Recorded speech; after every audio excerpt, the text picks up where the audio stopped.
First of all, I want to thank you so much for this great opportunity. I would like to ask my first question. There are some people saying Mr. Gulen will go back to Turkey as Imam Khomeini did back in the 1970s. Will that happen? If that happens, will that happen soon?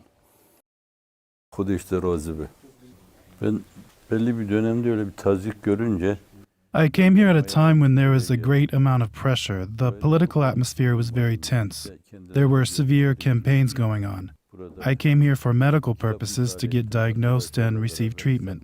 But when I came here, I found this place to be tranquil and peaceful. I edited my books, I studied with my students and friends. Although the longing for my homeland was burning in my heart, I also found tranquility here, as you have witnessed yourself as well. With regard to the claims or accusations of returning to Turkey like Khomeini, I have not even seen it in my dreams. If we follow Freud's thinking, he claims that some of the thoughts in a person's subconscious might emerge in his dreams. Such a thought has not even emerged in my dreams.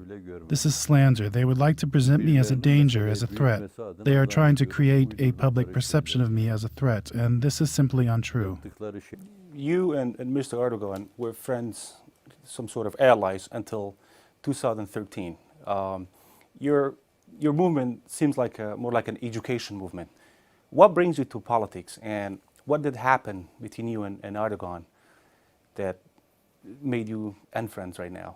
aslında yürekten hiçbir ittifak olmadığını çok rahatlıkla söyleyebilirim. There has never been an alliance, a sincere alliance, in the sense of a political alliance between us. During the formation efforts of their party, Mr. Erdogan visited me, and I spoke with him at that time once. And I also met him when he was Istanbul's mayor, when we organized a charity soccer game for the benefit of Bosnian war victims. So I met him only 2 or 3 times throughout this period. But despite the absence of an actual alliance, people outside always saw this as an alliance. The true nature of this relationship is as such that they have promised to uphold the rule of law, justice. They promise to respect the diversity of opinions. They promise to respect religious freedom. They promise to respect different opinions and worldviews.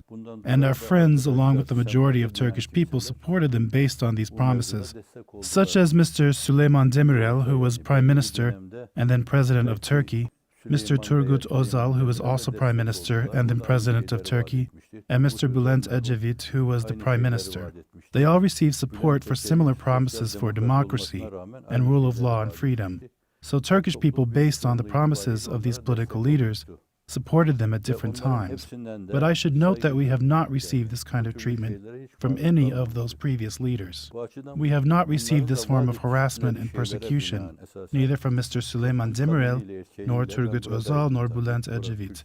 And while this process was going on, I was in the United States, and whenever I saw a democratic reform, I supported it. In 2010, there was a proposal for the constitutional amendment, and I supported it, because it was democratizing the judiciary, and I supported it, but we have never formed a party. We have never joined a party. We have not become political.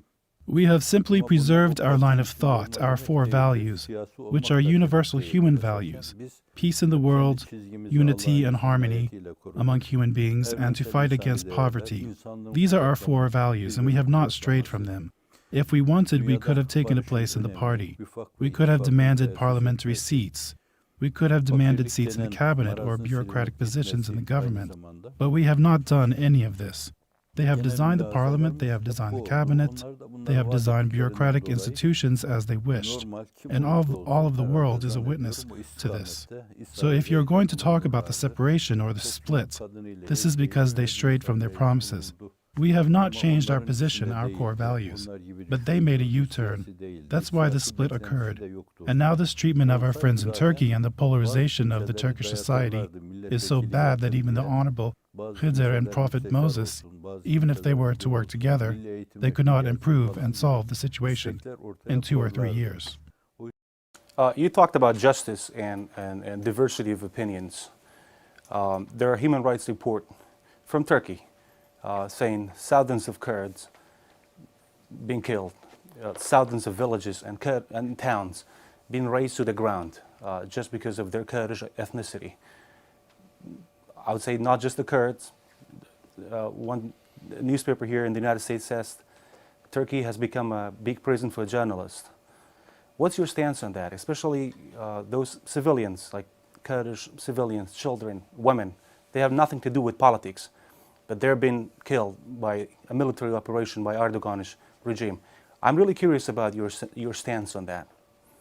Fakirin duruşu öteden beri bellidir yani. Bunlar My stance has not changed throughout my life. For 40 up to 50 years, my stance has not changed. The author Mehmet Akif Ersoy, who wrote the Turkish national anthem, when he was writing his poetry, he was mentioning Selahattin Eyyubi with Fatih Sultan Mehmet. We have stood together and fought together with our Kurdish brothers and sisters against the Western forces in the Battle of the Dardanelles. We have fought together against the Crusaders. We were all together. Nurettin, Zengi, and Şergur, they were mentioned together in our poetry. 10 years ago, perhaps exceeding my authority, I sent a letter to the Prime Minister at the time with suggestions. At that point, almost like a formula, suggestions to improve the situation in the east and southeast of Turkey. I have talked about various measures to improve the conditions of the people, Kurdish people living there. I have talked about improving their economic condition. They should have at least the same economic wealth as the northern Iraqi people at least, but more. They should be satisfied. The government should satisfy their needs. For the entrepreneurs, the government should help them find opportunities for entrepreneurship. Educational opportunities should be brought there. The use of the Kurdish language absolutely should be allowed. Many years ago, Bediüzzaman Said Nursi talked about establishing a university in that region in which Arabic would be taught and Turkish would be taught and Kurdish also would be taught and used. I talked about establishing medical centers and having family doctors, family physicians, who will take care of the families there. I proposed that the health classes in elementary schools should be taught by these doctors, instead of people who don't know medicine. I suggested that the military-appointed military officers, the appointed members of the judiciary, the governors and the bureaucrats should be selected with the mindset of pluralism and inclusivism.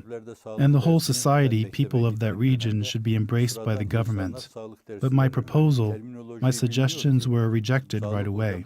They claimed that they had appointed this one governor and he refused to serve there, and then the whole list of suggestions was completely discarded. So my stance did not change for 50 years. I consider myself like the dog of the Ashab al-Kahf, so I don't see myself as capable of proposing such things.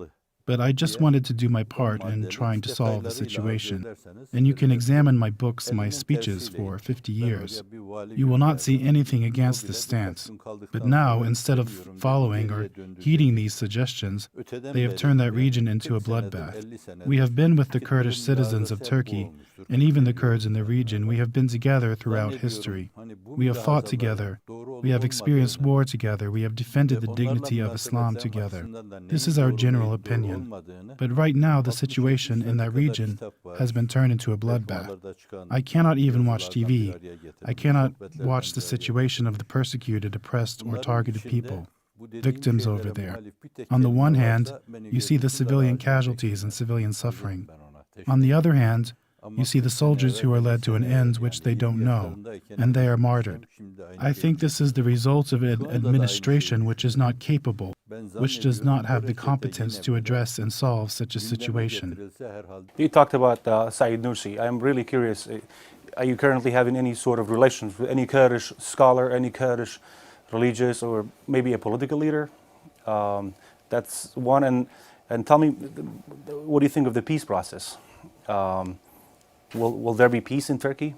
What do you think of the Kurdish question at all? What are you suggesting? How do we solve this military operation or this prejudice against minorities in Turkey? I'm really curious about your recommendations, your advice to that region. How do we gain peace? Böyle hepsini belki hatırlayamayacağım. During my life in Turkey, I have met with several Kurdish scholars, ulama, and opinion leaders. I don't remember, unfortunately, all of their names, but I remember Sheikh Bedrettin and Sheikh Nurettin. And after I left Turkey, my family members, my brothers, visited them when they lost their children. They paid them visits, expressed their sorrow, And these Kurdish opinion leaders, they expressed their wish for their children to participate in the Hizmet movement.